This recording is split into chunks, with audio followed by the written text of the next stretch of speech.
तो last episode can pay हमने देखा था कि हमारा जियोन जो होता है वहां पर उन यंग मास्टर्स और यंग मिस को गुस्सा दिलाने की कोशिश करता है और साथ ही वहां पर उस लड़के से कहता है कि मैं तुम्हें एक डूल के लिए चैलेंज करता हूं। तुम लोग हांगबू क्लैन से हो तो इसका मतलब यही है कि तुम लोग मेरे क्लैन की इंसल्ट कर सकते हो। मैंने तुम्हें बताया कि हम लोग ट्रूथ सीकिंग सेक्टर से हैं, लेकिन इसके बावजूद तुमने मेरा मजाक उड़ाया है, इसलिए तुम्हें यहाँ पर बोलने की तमीज नहीं है और मैं तुम्हें यहाँ पर तमीज सिखाने वाला हूँ। अब यहाँ पर फाइट होकर रहेगी। तो दूसरी तरफ से वो लड़का काफी ज्यादा गुस्सा हो रहा था और कहता है कि तुम्हारा दिमाग तो नहीं खराब हो गया, हम लोग हांगबू क्लैन से हैं, क्या तुम्हारे जैसे एक रैंडम छोटे से क्लैन का लड़का हमेशा यहाँ पर इस तरह से आकर लेक्चर दे सकता है। और इसी के साथ ही वो आगे की तरफ बढ़ता है। तुम्हारा जियोन देख रहा होता है और कहता है कि देखो तो जरा, हांगबू क्लैन की मार्शल आर्ट्स भी काफी ज्यादा स्पेशल है। हालांकि वो सिर्फ आगे की तरफ बढ़ा है, लेकिन वो एक फुटवर्क टेक्निक के साथ आगे बढ़ा है जिसकी वजह से प्रेशर रिलीज हो रहा है। तुम्हारा जियोन कहता है कि चलो ये देखने में मजा आएगा कि हांगबू क्लैन जो कि एक प्रेस्टिजियस 9 ग्रेड फैमिलीज में से एक है और मैं जहां पर इसके मुकाबले में क्या कुछ कर सकता हूं, देखता हूं कि मैं इस यंग मास्टर को हरा सकता हूं या नहीं, और इसकी मार्शल आर्ट्स को एनालाइज करने का अच्छा वक्त है। तो इसी के साथ ही वो लड़का जो होता है अपनी तलवार लेकर आगे बढ़ता है। जैसे वहां पर जियोन के ऊपर अटैक करता है, हमारा जियोन अपने हाथ के साथ उसके अटैक को ब्लॉक कर लेता है, साथ ही दूसरे हाथ में अपनी ब्लॉसम फिस्ट स्ट्राइक टेक्निक के साथ उसके बाजू के ऊपर अटैक करता है और उसका बाजू तोड़ देता है।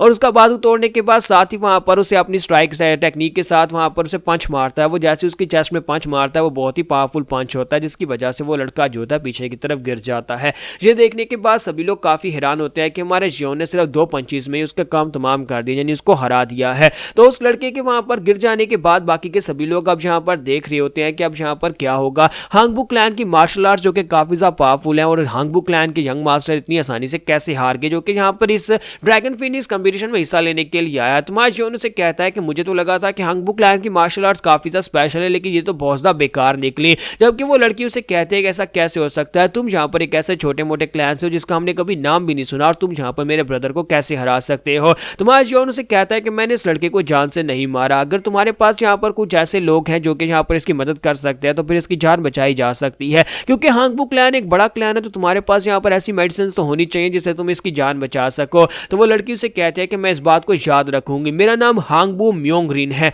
और तुम इस बात को मत भूलना कि मैं तुमसे बदला लेने के लिए जरूर आऊंगी। और साथ ही वो उसे कहती है हम लोग यहाँ पर तुम्हारे ट्रूथ सीकिंग सेक्टर को बिल्कुल भी नहीं छोड़ेंगे, एक दिन तुम्हारे सेक्टर का नामो निशान मिटा देंगे। जबकि मार्श जियोन से कहता है कि तुम्हें यहाँ पर इंतजार करने की जरूरत ही क्या है, जबकि तुम अभी यहाँ पर आकर मुझसे फाइट कर सकती हो, आओ और आकर मुझे चैलेंज करो, मैं तुम्हें भी डूल के लिए चैलेंज करता हूँ। तो ये बात सुनने के बाद वो लड़की काफी हैरान होती है और मार्श जियोन से कहता है अब क्या हो गया, बाद में तुम भी तो मुझसे बदला लेने के लिए आने वाली, और वैसे मुझे पता है कि जहाँ पर तुम्हारे हांगबू क्लैन के लोगों को अकेले तो यहाँ पर भेजा नहीं गया होगा, तुम्हारे जैसे कमजोर चूजू के साथ तुम्हारे एल्डर्स तो जरूर होंगे, अगर तुम्हारे साथ तुम्हारे क्लैन के एल्डर्स हैं तो उनको भेजो, वो आकर मुझसे फाइट कर सकते हैं और तुम्हारा बदला ले सकते हैं, क्योंकि यहाँ पर तुम लोग खुद तो कुछ करने लायक हो नहीं। तो उसके एल्डर्स जो होते हैं उसकी बात सुनने के बाद काफी गुस्सा आ रहे होते हैं और इसी के साथ ही दिखाते हैं कि हमारे जियोन को वॉइस मैसेज मिलता है। मिस शिन उसे कहते हैं कि तुम्हें नहीं लगता कि तुम यहाँ पर कुछ ज्यादा ही प्रोवोकेशन कर रहे हो, क्योंकि तुम्हें यहाँ पर उन्हें गुस्सा दिलाना है लेकिन इतना ज्यादा नहीं दिलाना कि वो यहाँ पर कुछ ऐसा करें भी जहाँ पर हमारे पास अटैक करना शुरू कर दे। हमें अभी जाकर पूरे के पूरे इलाके को भी तो देखना है, क्योंकि हमारा मिशन ना सिर्फ यहाँ पर इनको गुस्सा दिलाना है बल्कि हमें जाकर हांगबू क्लैन और आसपास के एरिया को भी एनालाइज करना है ताकि फाइटिंग के लिए एक प्रॉपर जगह देखी जा सके और एक नक्शा बनाया जा सके। अगर हम लोग यहाँ पर इनको गुस्सा दिलाएंगे तो मुझे लगता है कि हांगबू क्लैन के लोग हमारा पीछा नहीं छोड़ेंगे, जहां भी हम लोग जाएंगे ये हमारे पीछे पीछे ही रहने वाले हैं।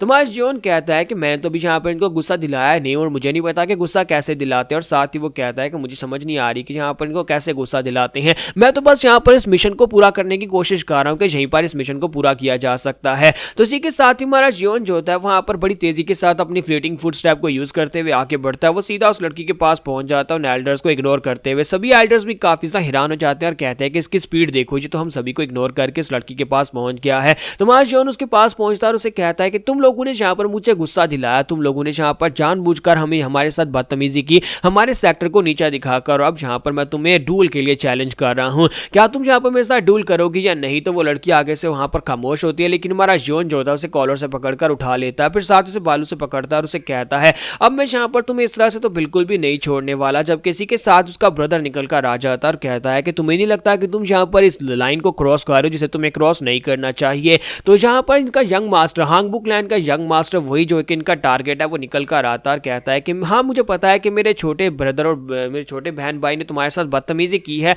उन लोगों ने तुम्हारे क्लैन का मजाक उड़ाया, लेकिन तुम्हें नहीं लगता कि तुमने यहाँ पर सीनियर ब्रदर को यहाँ पर सजा देकर काफी किया, अब यहाँ पर तुम लड़की को भी मारोगे क्या। जियोन उस लड़के की तरफ देखता है और कहता है कि इस लड़के की बॉडी के अंदर 16 डिवाइन मेरिडियंस है और मुझे लगता है कि यही वो लड़का है जो कि हांगबू क्लैन का आने वाला यंग पैट्रियार्च है। है और इसी लड़के को मुझे टारगेट बनाना है। तुम्हारे जियोन ने वहां पर पहले लड़की को पकड़ रखा था और जैसे वो लड़की को छोड़ता है इसी के साथ ही वो कमीनी लड़की जो होती है वहीं पर से अपने हाथ में पावर्स को रिलीज करते हुए हमारे जियोन के ऊपर अटैक करने की कोशिश करती है। उसे लगता है कि उसका ब्रदर निकल कर आ गया तो वो स्नीक अटैक कर पाएगी, लेकिन जैसे ही वो अटैक करने लगती है हमारा जियोन वहीं पर से उसके मुंह के ऊपर पंच दे मारता है और जैसे ही वो उसके मुंह पर पंच मारता है उस बेचारी के तो वहां पर हालत खराब हो जाती है, उसके मुंह से ब्लीडिंग होना शुरू हो जाती है और बाकी के सभी लोग वहां पर हैरान परेशान देख रहे होते हैं। हमारा जियोन उसे एक पंच मारता है, फिर साथ उसे दूसरा पंच मारता है, तीसरा पंच मारता है, उस बेचारी का मुंह सूज जाता है और उसके बाद उसका ब्रदर जो होता है वो आगे बढ़ता है क्योंकि हमारा जियोन जो है उसे अभी भी पीट रहा होता है। तो उसका सीनियर ब्रदर उसे कहता है कि हाँ मुझे पता है कि जहाँ पर अगर तुम इसे बुरी तरह से पीटोगे तो फिर जहाँ पर हालात खराब हो जाएंगे और कल को मुझे जाकर अपने एल्डर्स को जवाब देना पड़ेगा कि तुमने मेरी जूनियर सिस्टर को इतनी बुरी तरह से मेरी आंखों के सामने कैसे पीटा।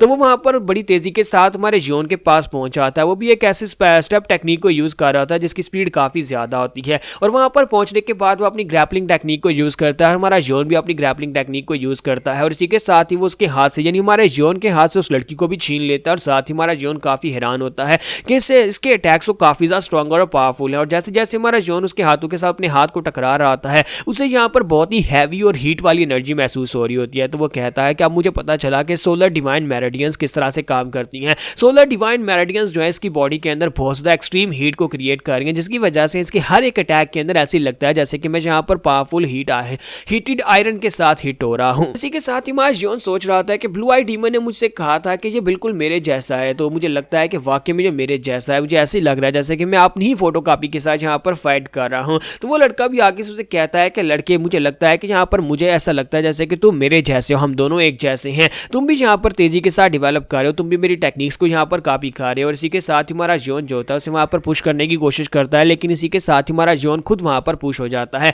जियोन वहाँ पर अपनी स्पेशल टेक्निक्स को यूज करता है, लेकिन इसके बावजूद हमारा जियोन जो होता है वहाँ पर से पीछे लुढ़क जाता है जहाँ पर वो इनिशियली खड़ा था। लेकिन वो लड़का यानी कि वो सोलर डिवाइस बॉडी वाला लड़का जो होता है वो अपनी जगह के ऊपर ही होता है। तुम्हारा जियोन कहता है कि ये क्या, मैं तो यहाँ पर पीछे हट गया जबकि ये अपनी जगह के ऊपर ही है। तो वो लड़का उससे कहता है तो तुम ट्रूथ सीकिंग सेक्टर से और तुम यहाँ पर ड्रैगन फिनिक्स कंपटीशन में हिस्सा लेने के लिए जा रहे हो, लेकिन मुझे लगता है कि ये फाइट बहुत ज़्यादा इंटरेस्टिंग होने वाली है। पहले मैं इस फाइट के लिए आना नहीं चाहता था, लेकिन अब यहाँ पर बहुत ज़्यादा मजा आएगा। तो इसी के साथ ही जैसी वहां पर फाइट थोड़ी सी शांत होती है तो वो लड़का हमारे जियोन से कहता है कि मुझे लगता है कि आने वाले 10 सालों में तुम अपने एक्सपीरियंस को बढ़ाकर उस लेवल पर पहुंच जाओगे जहां पर कोई भी इस दुनिया में यानी कोई भी इस म्यूजियम के अंदर तुम्हारे सामने टिक नहीं पाएगा, तुम बहुत ज्यादा स्ट्रॉन्गर बन जाओगे। लेकिन अफसोस कि मैं तब तक जिंदा नहीं बचूंगा ये सब कुछ देखने के लिए, क्योंकि इस लड़के को भी पता है कि इसके पास सोलर डिवाइन मेरिडियन एक बहुत ही स्पेशल बॉडी और ये 20 साल की उम्र से ज्यादा जिंदा नहीं रह पाएगा। साथ ही वो उसे कहता है कि उम्मीद करता हूँ कि तुम यहाँ पर मेरी छोटी बहन भाई को माफ कर दोगे क्योंकि ये मेरे जूनियर्स हैं और मैं यहाँ पर इनकी तरफ से तुमसे माफी मांगता हूं। और साथ ही वो अपने जूनियर से कहता है कि तुम लोग यहाँ पर इस लड़के को गौर से देख लो, अगर ये लड़का वाकई में जिंदा रहा तो आने वाले 10 सालों के बाद तुम सभी लोग इसके सामने घुटने टेक कर बैठे होगे और ये हो सकता है कि किसी ऐसी पोजीशन के ऊपर हो जहां पर तुम्हें से रिस्पेक्ट देनी पड़े। इसी के साथ ही वो जियोन को गुड बाय बोलकर वहां पर से चल पड़ता है। तो यहाँ पर हमारी एपिसोड 51 का एंड करेंगे और नेक्स्ट एपिसोड में देखेंगे कब आगे क्या होने वाला है। क्या हमारा जियोन इसको गुस्सा दिलाने में कामयाब हो पाएगा, क्योंकि ये लड़का काफी ज्यादा समझदार और काफी शांत भी है।